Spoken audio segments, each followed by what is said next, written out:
Vamos abrir as nossas Bíblias em Lucas, capítulo 4, e nós vamos ler até o versículo 13.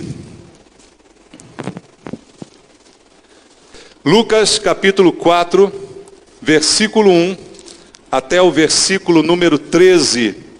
A palavra do Senhor diz assim: Jesus, cheio do Espírito Santo, voltou do Jordão e foi guiado pelo mesmo Espírito no deserto, durante 40 dias sendo tentado pelo diabo.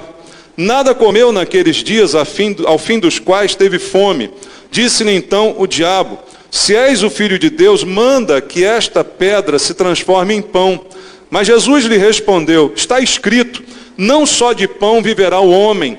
E elevando-o, mostrou-lhe num momento todos os reinos do mundo, e disse-lhe o diabo: dar-te-ei toda esta autoridade e a glória destes reinos, porque ela me foi entregue, e a dou a quem eu quiser. Portanto, se prostrado me adorares, toda será tua.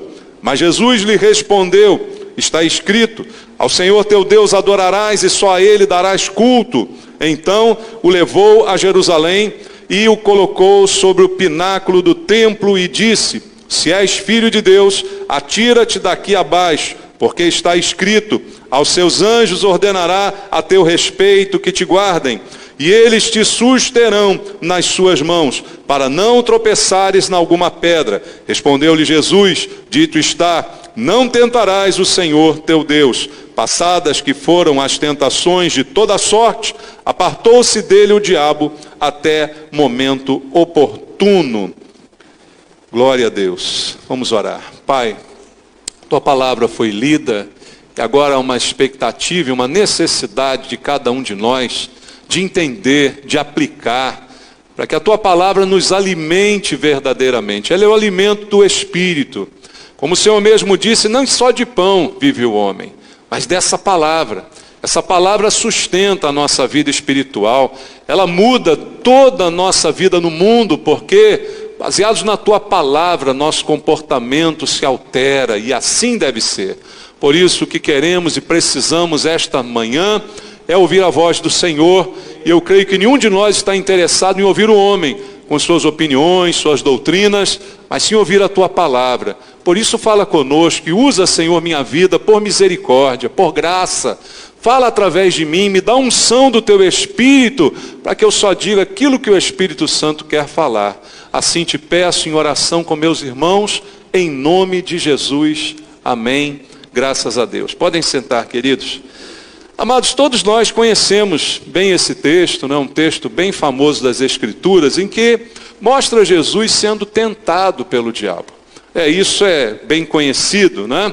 Mas o que esse texto mostra também é a plenitude da natureza de Jesus. E teologicamente, existiram alguns debates aí ao longo da história em relação à pessoa de Jesus. Jesus é Deus, Jesus é homem.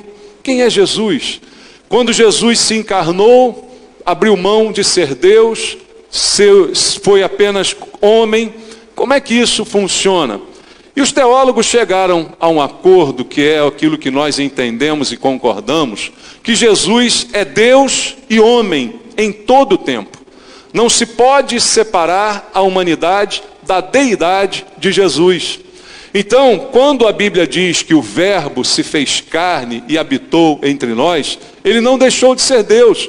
Quando Jesus diz em João 10:30, eu e o Pai somos um, ele está ali como Deus e como Pai, está ali como um com o Senhor, mas também como homem.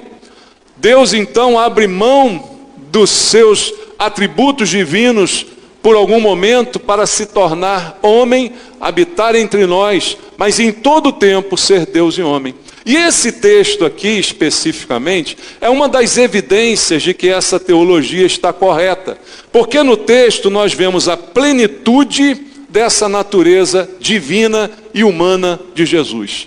Porque como Deus, apenas Deus, Deus não pode ser tentado, a Bíblia diz. Mas o homem, ele pode ser tentado. Então o texto está me mostrando que Jesus é Deus e Jesus é homem ao mesmo tempo. Veja o primeiro versículo que nós lemos aqui no capítulo 4, diz assim: Jesus, cheio de quê? Do Espírito Santo, voltou do Jordão e foi guiado pelo mesmo Espírito no deserto. Cheio do Espírito Santo. Esse é o estado em que Jesus se encontra no momento em que vai para o deserto e ali permanece. Interessante também notar que é o Espírito que o conduz para ali. Não é uma vontade humana. Ninguém deve desejar ser tentado. É o Espírito que nos conduz a estas situações. É o Espírito Santo que deve conduzir a nossa vida em todo o tempo. Eu não devo querer ser tentado. Eu não devo, como disse aqui ainda há pouco, me expor à tentação, me expor ao perigo inutilmente. Eu não devo desejar isso, mas eu preciso ser guiado pelo Espírito Santo. E é interessante que o Espírito Santo guiou Jesus ao deserto, sabendo que ele ali enfrentaria esta prova, esta luta. Isso é algo para a gente começar a refletir. Irmãos, há um propósito de Deus em tudo o que nos acontece.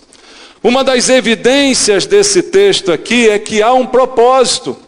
Jesus não vai ser tentado porque isso é apenas um plano do diabo.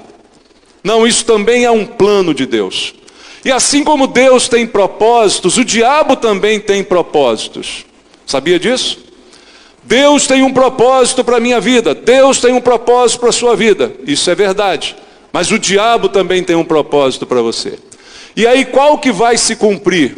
Aí vai depender da minha relação com Deus e da minha relação com o mal também. Ou seja, eu não devo ter nenhuma relação com o mal. Como disse Jesus, o diabo, ele nada tem em mim. Ele não pode encontrar nada em mim que me ligue a ele, que enrede a minha vida, que me prenda de alguma forma a ele. Mas ele tem um propósito. E qual é o propósito do diabo? Jesus disse lá em João 10, o ladrão veio para roubar, matar e destruir. Esse é o propósito dele para mim, para você, para toda a humanidade. Ele quer roubar tudo que puder, a paz, os bens, tudo. Ele quer destruir e ele quer matar. É isso que ele faz o tempo todo. E o que ele estava fazendo com Jesus tinha o mesmo propósito. Mas há um propósito de Deus também sobre nós, assim como havia sobre Jesus. Quem aqui é guiado pelo Espírito Santo? Quem aqui tem o Espírito Santo? Ora, se eu tenho o Espírito Santo, eu sou guiado pelo Espírito Santo. Então nada que me aconteça está fora dos propósitos de Deus, a menos que eu resista ao Espírito Santo. E guiado pelo Espírito Santo, Jesus foi ao deserto.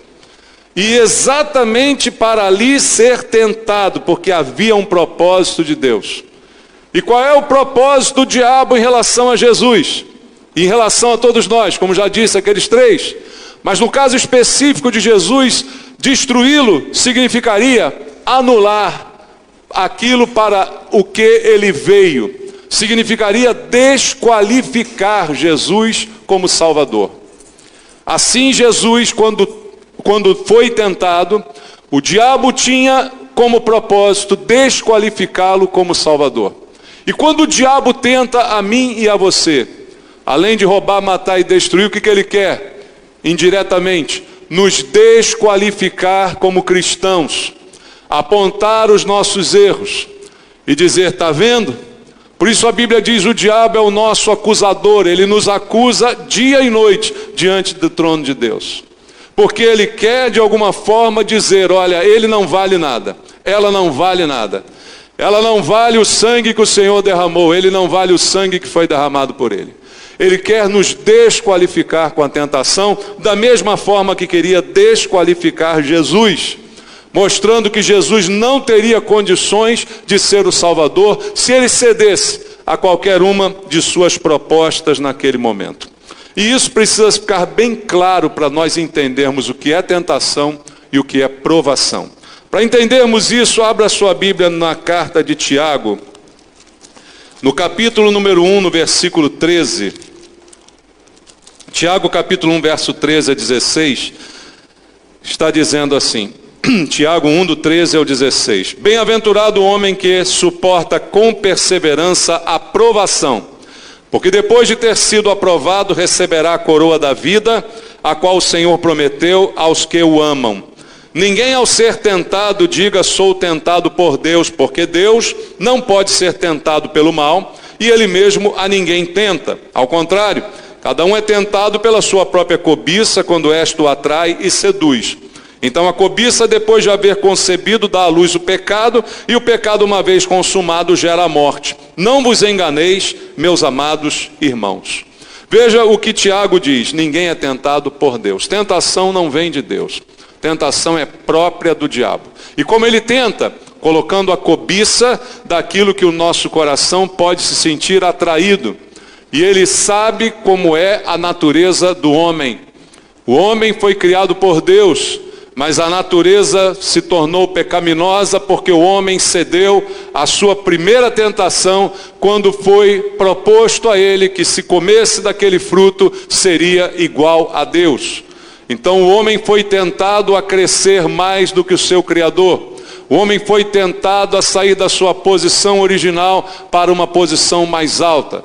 Então Satanás continua fazendo isso da mesma forma com todos os homens. Mas Deus não tenta, Deus prova.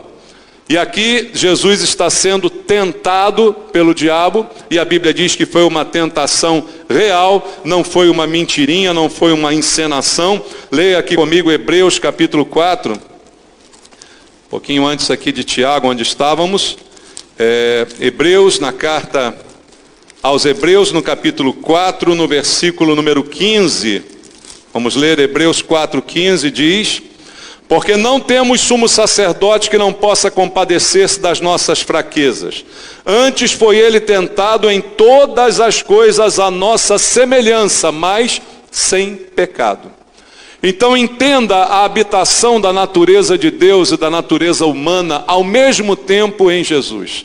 Ao mesmo tempo que ele tem a natureza de Deus para prever o que vai acontecer no futuro, para ver o que alguém está fazendo, mesmo não estando ele presente, e a Bíblia mostra essa experiência dele em João com Natanael. Então a palavra de Deus mostra atributos divinos em Jesus sendo exercitados, mas também mostra a sua humanidade sendo provada.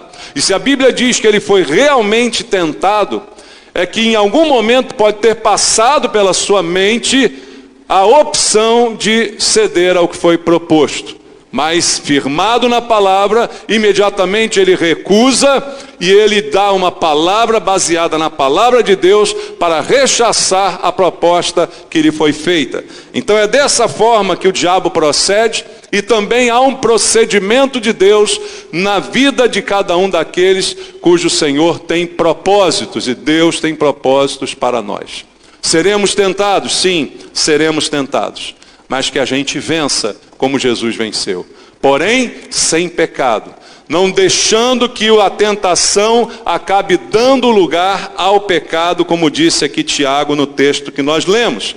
E há um consolo de Deus para nós a esse sentido, que está em 1 Coríntios, no capítulo 10, no versículo número 13. Olha o consolo.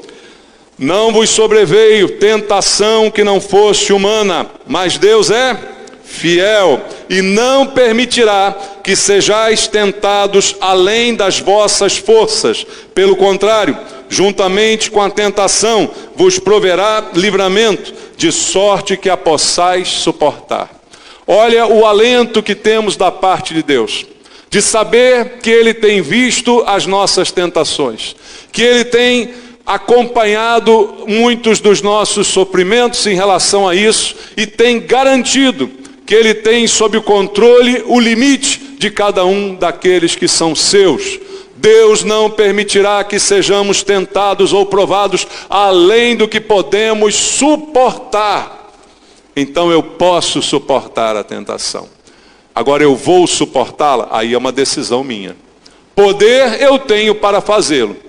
Poder para dizer não, todos nós temos. Agora, se vamos dizer ou não, aí é a prática que vai mostrar. Em tudo Jesus foi tentado, porém, sem dizer não. Sem dizer sim ao pecado, né? Sem dizer aceito a proposta. Então essa é uma opção de cada um de nós. Mas ninguém diga que não conseguiu resistir à tentação. porque juntamente com a tentação, Deus provê o livramento. Isto falando em relação à igreja, em relação aos seus. É diferente com as pessoas do mundo. Mas para a igreja a quem Paulo está escrevendo, 1 Coríntios 10:13, ele diz: nós temos da parte de Deus uma supervisão, um controle, que não permite que sejamos tentados além do que podemos suportar.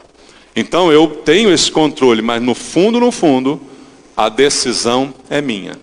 Então nenhum crente pode dizer: eu não pude resistir à tentação. Você podia, mas não quis e não fez. Então essa é uma evidência bíblica também a respeito de tentação que a gente precisa entender.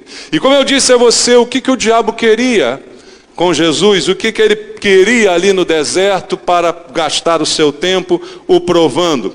Jesus foi tentado a usar o seu poder e a sua unção para servir aos interesses pessoais. Essa foi a primeira tentação do diabo em relação a Jesus. Vamos voltar ao texto que a gente estava lendo em Lucas 4, no versículo 1 em diante, de Lucas 4. Vamos ler o versículo 3. Disse-lhe então o diabo: se és filho de Deus, manda que esta pedra se transforme em pão. Olha o que está inserido nessa proposta. Primeiro questiona: realmente você é filho de Deus? Realmente você é quem você diz que é? De fato isso é verdade na sua vida? Então, use a sua unção, use o seu poder, use o seu privilégio para satisfazer os seus próprios interesses. Ou seja, eu estou no deserto há 40 dias, passando fome, e ali a tentação vem no sentido de que eu possa usar o meu poder e a minha unção para mandar pedras se transformar em pão. Alguém tem dúvidas de que Jesus pudesse fazer isso? Alguém duvida? Ora, ele multiplicou pães e peixes. Deus serviu Elias com pão que veio do céu, trazido por corvo, né? Deus pode fazer qualquer coisa. Jesus teria o poder para dizer: pedra vira pão. Pão gostoso, quentinho, feito na hora. Ainda podia vir com manteiga. Podia ou não podia? Podia. Ele tem todo o poder. Ele poderia exercê-lo. Mas seria isto um poder usado dignamente? Seria isto moralmente aceitável? Usar o poder e a unção que Deus nos deu a nosso próprio favor? Olha uma lição para nós os crentes, irmãos. Percebe isso? Nós temos poder também, sabia? Você como cristão tem unção. Sabia que você tem unção? Eu não acredito, queridos, que só tem unção aqui os pastores, os diáconos. Eu acho que todo crente foi ungido por Deus. Por exemplo, você é cristão verdadeiro, crê no Senhor. Se uma pessoa ficar endemoniada na sua frente, você não tem autoridade para botar a mão sobre ela, ou nem botar a mão, mas ordenar: sai em nome de Jesus e aquele demônio sair? Ou você vai correr, ligar para mim e vai me buscar em casa? O que você vai fazer? Eu acho que você, como eu, como todos nós, temos autoridade, porque temos a unção. Como disse Jesus ao ler Isaías 61, o Espírito do Senhor Deus está sobre mim, porque Ele me ungiu a pregar boas novas aos quebrantados. Isto se estende a todos nós, sob os quais o Espírito também está sobre nós. O Espírito que estava sobre Jesus na hora da tentação não está sobre mim, sobre você, no nosso dia a dia, agora também? Está ou não? Você tem ou não tem o Espírito Santo? Você tem. Mas se você pegar este poder que você tem e sair usando este poder em benefício próprio, você está cedendo à tentação do diabo. Você está fazendo o que não deveria fazer. Isso talvez seja uma lição para muitos cristãos, até para muitos pastores: usar a unção de Deus em benefício próprio. Usar o dom e o talento que Deus te deu em benefício próprio. Usar aquilo que Deus te deu para você ganhar pão, para você ganhar dinheiro, para você fazer fama. Talvez seja esse um princípio que Deus está nos ensinando. E Jesus não cedeu a esta tentação. Ele simplesmente respondeu a esta tentação. E veja, o motivo era bom. Satanás, ele não vai tentar com coisas absurdas. Pensa, você está com fome. Tem uma pedra aqui, você tem o poder para transformá-la e matar a sua fome. Que mal há nisso? Não tem mal nenhum, vai comer, não está fazendo nada, está roubando, não está fazendo nada. Não é isso que a gente pensa na hora da tentação? Tem mal nenhum, mas às vezes o mal não é implícito, não é explícito, ele é implícito. Ele está por trás, ele está na intenção, ele está no motivo pelo qual eu fiz, e o motivo era torpe. Então Jesus não vai ceder a essa tentação, e ele vai dizer ao diabo no versículo 4, simplesmente conforme está escrito no livro das palavras do profeta Isaías. Voz do que clama no deserto, não, errei, versículo 4, perdão. Mas Jesus lhe respondeu, está escrito, não só de pão viverá o homem. Ele invocou o que estava escrito. Aonde? Na palavra de Deus. Mas não tem mal nenhum, mas está escrito que a necessidade maior do homem não é apenas o pão. O meu jejum aqui é por um motivo espiritual. Eu estou cheio do Espírito Santo. Estou passando pelo que estou passando, mas há uma razão espiritual. E não é só de pão que o homem vive, mas da palavra de Deus. Ela me basta, ela me é suficiente. É a resposta que Jesus deu. Era lícito, não era pecado, mas não era correto. E assim Jesus enfrentou a primeira proposta. Aí vem a segunda, porque o diabo não cansa, não é, irmãos? E ele vai dizer no versículo 5, e elevando-o, mostrou-lhe no momento todos os reinos do mundo. Disse-lhe o diabo, dar-te-ei toda esta autoridade e a glória destes reinos, porque ela me foi entregue, e a dou a quem eu quiser. Portanto, se prostrado me adorares, toda será tua. Pensa bem nessa proposta, autoridade, glória e falsa adoração. O diabo diz, olha, está vendo tudo isso aí? Isso tudo é seu. E aí a gente olhando com os olhos humanos, pensa no seguinte, Jesus sabia o que o esperava, e o que esperava Jesus não era fama, não era reinado nesse mundo, não é? Era sofrimento, era morte, era vergonha, xingamento, deboche, tudo isso o esperava. Mas há uma proposta aqui que satisfaz muito mais aos desejos imediatos, porque aquilo que Jesus faria e enfrentaria de uma maneira tão cruel e grave, não seria desfrutado imediatamente por ele, mas sim no futuro, com aqueles que viriam a crer nele e se converter. Entende? E a gente não gosta muito de apostar no futuro. O homem prefere o aqui e agora, né? E o aqui e agora é muito mais tentador. Você pode hoje, sem passar por nenhuma dor, sem passar por nenhum sofrimento, já desfrutar de toda esta autoridade que eu estou oferecendo a você. Você terá glória, você será reconhecido e será honrado através de uma falsa adoração a você. E isso foi proposto a Jesus. E queridos, isso é proposto muitas vezes para nós. Isto é proposto para nós como um atalho para a vida. Quando nós lemos em Hebreus capítulo 11, os heróis da fé, nós vemos lá que Moisés preferiu sofrer com o povo de Deus ao aproveitar dos prazeres transitórios do pecado que ele teria desfrutado se continuasse na casa de Faraó. Então, amados, é uma escolha que nem sempre é baseada nas vantagens imediatas, mas sim nas vantagens futuras. Hoje a igreja às vezes tenta conciliar as duas coisas. Eu quero que você venha para Jesus porque você vai ter vantagens futuras, mas eu também te ofereço algumas imediatas. Só que as imediatas nenhum pastor pode garantir. As futuras eu posso garantir a você. Crê no Senhor Jesus e você será salvo. O inferno não vai te abraçar. Você será preservado, você terá a vida eterna. Eu garanto isso a você, isso eu posso garantir. Agora eu não posso dizer para você, venha para Jesus que você vai ter um carro novo e uma casa. Venha para Jesus que você vai ser curado de todas as enfermidades, seu casamento será restaurado. Eu não posso garantir isso, por mais que eu queira, por mais que eu possa orar junto com você por isso, mas A vontade de Deus é superior à minha, e ela é boa, perfeita e agradável, e muitas vezes eu não a conheço. Então a gente troca muitas vezes o que é imediato pelo que é eterno. E muitos são iludidos, e Satanás ainda tem usado desse mesmo artifício para enganar pessoas. E às vezes você vê seitas lotadas, cheias de gente, né?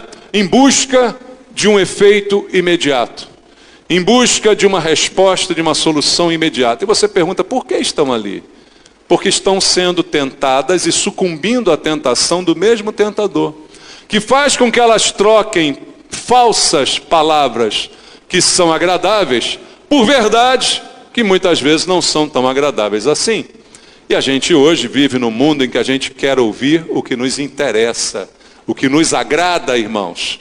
Toda a sociedade está em busca de ouvir o que agrada. E quando a gente fala a verdade, nós somos acusados, inclusive, de sermos brutos e grossos. Porque as pessoas preferem uma mentira doce do que uma verdade verdadeira. Então a mesma tentação continua hoje fazendo suas vítimas no mundo em que nós estamos vivendo. Mas qual é a resposta de Jesus no versículo 8?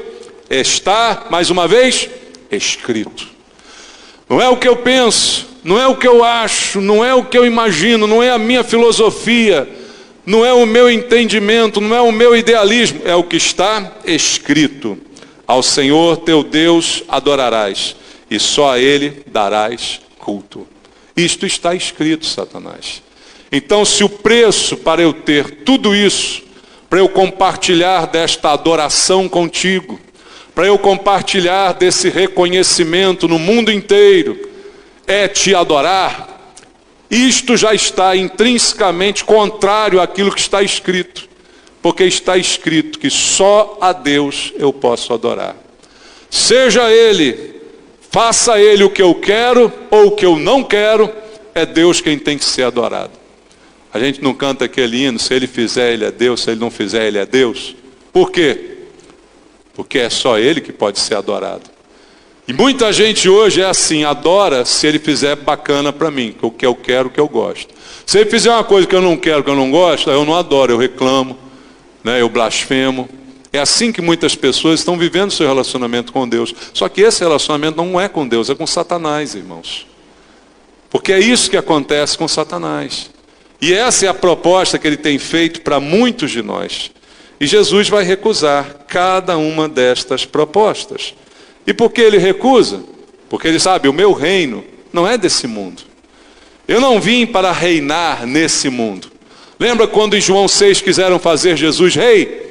Ele recusou e protestou veementemente contra aquelas pessoas. Só queriam fazê-lo rei porque ele deu pão e peixe, porque ele engordou a barriga delas. E aí ele repreendeu e disse, não, vocês não entenderam nada. Eu não vim para reinar desse jeito. O meu reino é espiritual, não é nesse mundo.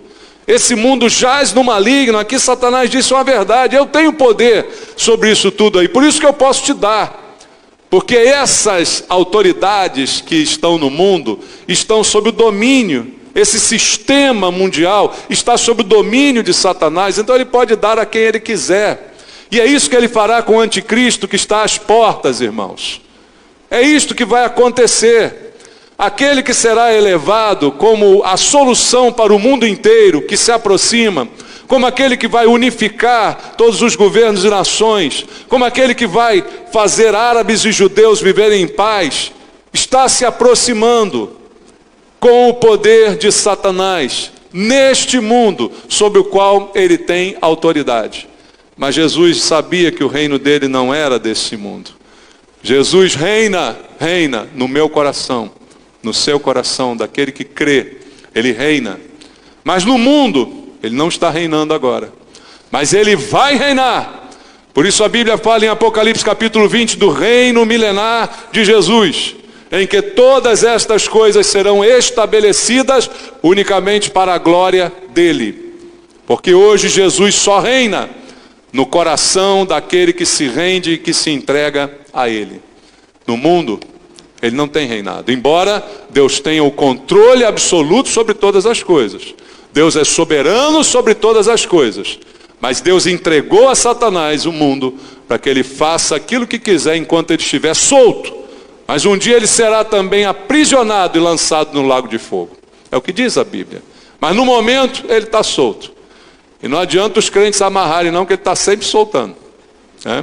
Eu vejo tanto crente amarrando e toda hora o diabo está solto. Ou a amarração não está boa, a corda não é suficiente, ou o crente está fraco, tem uma coisa errada. Porque ele é amarrado de tudo que é lado e toda hora ele está fazendo coisa aí para o mundo, né, irmão? Porque o mundo jaz no maligno. E ele ofereceu a Jesus porque ele tinha autoridade sobre aquilo que ele ofereceu. Então Jesus está mostrando, o meu reino não é desse mundo. Aí se o reino de Jesus não é desse mundo, eu pergunto, o nosso é desse mundo? É aqui nesse mundo que a gente tem que depositar todas as nossas esperanças de vitória, de conquistas, de reinado? Não é aqui que a gente coloca a esperança, irmãos. É claro, a gente vive no mundo, a gente quer melhorar de vida, a gente quer trabalhar, a gente quer vislumbrar um futuro melhor, quer estudar, quer se aperfeiçoar. Maravilha! Isso é digno, é honesto. Mas o nosso reino não é desse mundo. Se a nossa esperança nesse mundo se reduz apenas às coisas desta vida, somos os mais infelizes de todos os homens, não é o que diz a Bíblia? Então, não é aqui que eu vou ter as minhas realizações. Eu terei algumas, você tem algumas. A gente trabalha, a gente compra, a gente conquista, a gente estuda. São realizações, são boas, são prazerosas, a gente se forma, tudo isso é maravilhoso. Mas a nossa esperança não está nessas coisas. O nosso reino também não é desse mundo. Se eu entender isso, eu estarei mais apto a resistir à tentação do diabo. Porque todo dia ele está apto para me oferecer uma oportunidade melhor. Todo dia ele está pronto para me oferecer um caminho mais fácil. Algo que parece mais agradável. Algo que parece mais vantajoso. Porque eu só penso nas coisas desse mundo. Antes de atender às propostas de Satanás, eu tenho que pensar nas coisas lá do alto. Será que é isso que Deus tem para mim? Será que é nisso que está a minha vida? Será que é nisso que eu vou colocar a minha confiança e aqui eu vou depositar o meu futuro? O meu futuro está nas mãos do Senhor. E isso é preciso para que a gente resista à tentação. Então Jesus não quer o poder político, o domínio, ele não foi chamado para isso, popularidade, honra, né, das pessoas, das nações, e nós também não fomos chamados para isso, irmãos. Nós não devemos buscar essas coisas. Veja, há uma diferença em buscar e elas acontecerem. Vai que o irmão aqui fica famoso. Você pode ficar famoso. Tomara que você fique famoso. Aí eu vou dizer, ó, você é da minha igreja, ó. Vou tirar uma casquinha. Tomara que você fique famoso com alguma coisa que você faça. É ótimo. Mas você querer isso não é legal. Entendeu? A gente acabar sendo é uma coisa. Agora a gente desejar isso é um perigo. É um perigo porque incorre nessa tentação. E nós não somos desse mundo. Essa popularidade, essa honra não pode nos seduzir. E se a gente fosse desse mundo, aí realmente a gente não teria nada com Cristo. E a palavra de Deus diz que nós não somos desse mundo, fomos chamados para um sacrifício vivo, santo e agradável a Deus. Então essa é a maneira da gente resistir à tentação. E por fim, Satanás ainda faz uma terceira tentativa com Jesus, em versículo 9.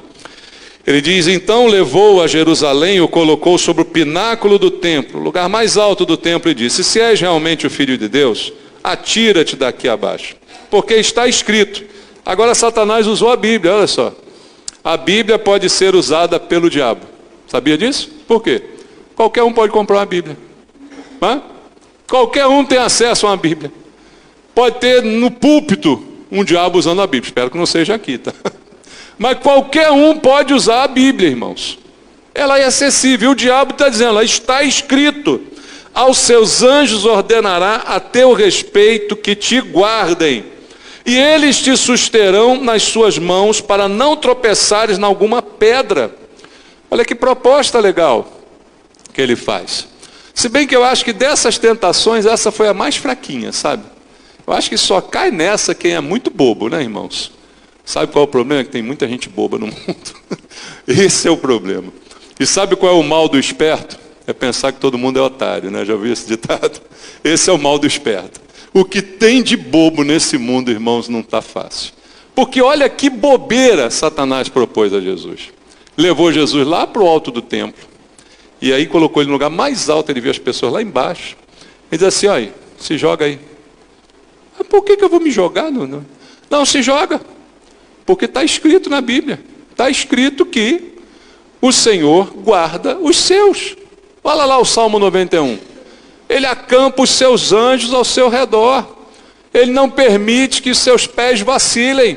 Ele não permite que você tropece. Ele dará ordens aos seus anjos para te pegarem se você for cair lá embaixo e se esborrachar todo. Mas para que isso, irmãos? Você não tem nada para fazer. Resolvi provar para você que eu sou um pastor de Deus. Como aconteceu com outro lá nos Estados Unidos. Ele gostava de pregar com a cobra na mão. Já viu esse pastor? Pregava com a cobra na mão. Aqui está escrito que a gente tem que poder sobre as cobras e escorpiões e serpentes. Aí um dia a cobra picou ele. Morreu. Para que eu vou pregar com a cobra? Para que eu vou pular daqui? Me diga. Qual a razão lógica para isso? Você acha que Satanás é burro? Não. Porque ele sabe que tem muita gente idiota que gostaria de pular só para mostrar que tem poder. Só para mostrar que a palavra de Deus é verdadeira. Porque ele usou a palavra de Deus. Não está escrito? Então pule e você vai ver. E você é filho. Você não diz que é filho? Você tem direito. Você é herdeiro. Então você vai ficar muito famoso se isso acontecer. Pular daqui e posar lá com anjos batendo asa é um efeito muito mais Spielbergiano do que você ressuscitar Lázaro. Você ressuscitou Lázaro, pouca gente viu, falaram aqui, outros não acreditaram. Não, mentira. Agora aqui, anjos pegando você e pousando, com aquelas asas batendo, né? Aquelas asas grandes, brancas. Olha, isso vai sair no Facebook, no WhatsApp, vai ser divulgado, vai ganhar trend top no Twitter, vai ser uma maravilha. Não é, irmãos? Mas hoje tem muita gente que quer que isso aconteça, que é tentado ainda por esse tipo de coisa. E aí Jesus responde com a maior simplicidade no verso 12: dito está, não tentarás o Senhor teu Deus. Um princípio tão simples, tão fácil de entender. Não vou tentar a Deus. É direito? É. Deus prometeu? Prometeu. Mas é a vontade dele a qual eu tenho que me submeter e não forçar uma barra para que ele faça aquilo que eu quero. Entende?